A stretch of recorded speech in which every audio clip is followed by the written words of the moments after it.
What if there was no YMCA in Victoria?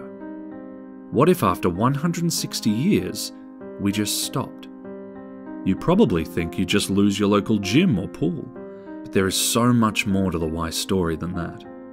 Without the Y, over 52,000 kids wouldn't know how to swim, a life-saving skill every child deserves. I'm a dad of a 13-year-old daughter, Georgia, who's autistic and intellectually handicapped. And we come to the Kensington Y every week for a one-to-one swimming lesson. And when George is in the water, she just seems like every other kid in the water. You know, she can't ride a bike. She can't kick a ball very well, or throw a ball very well, or catch a ball very well. Whereby in the pool, she can duck dive under the water, she can swim her own specific little stroke. It's the happiest time of the week, for her and for us. It's really important that programs like this exist. It means so much as the family is concerned. Without the Y, 160 disadvantaged and vulnerable young people wouldn't have the opportunity to go to camp each year, connect with other kids, form friendships and build their confidence.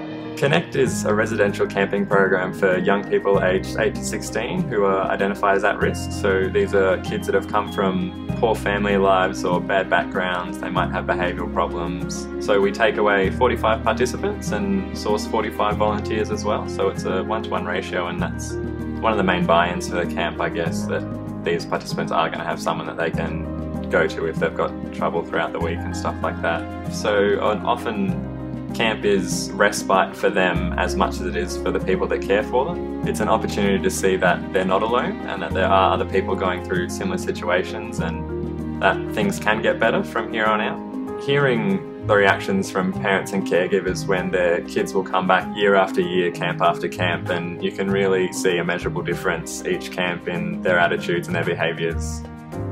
Without the Y, more than 1,300 young ex-offenders could still be trying to reconnect with mainstream society, still trying to find work, get trained and feel valued. Without us, there is a real risk that the rate of re-offending amongst these young people could rise from 3% to 66%. I met the Bridge Project as a 19-year-old kid in custody. Before the Bridge Project came into my life, I was lost and had no direction. They've gone out of their way to do things for me that no one else would really give me a chance. And the Bridge Project set up the job interview for me, got me a 4-month trial at the YMCA in Bendigo. Even just calling me up and making sure that I was okay. If I ever had any down moments, he would call me and he'd come down to Bendigo. He's come down quite a few times. A lot of people in my life say that I've been able to do such a good job to change my life around, but little do they know that I would never have been able to get to here without the Bridge Project. The thing is, there is a Y, and we're here to help those doing it tough and build healthier, happier communities for everyone. And with your help, we can continue to change lives for another 160 years. Thank you. Thank you. Thank you.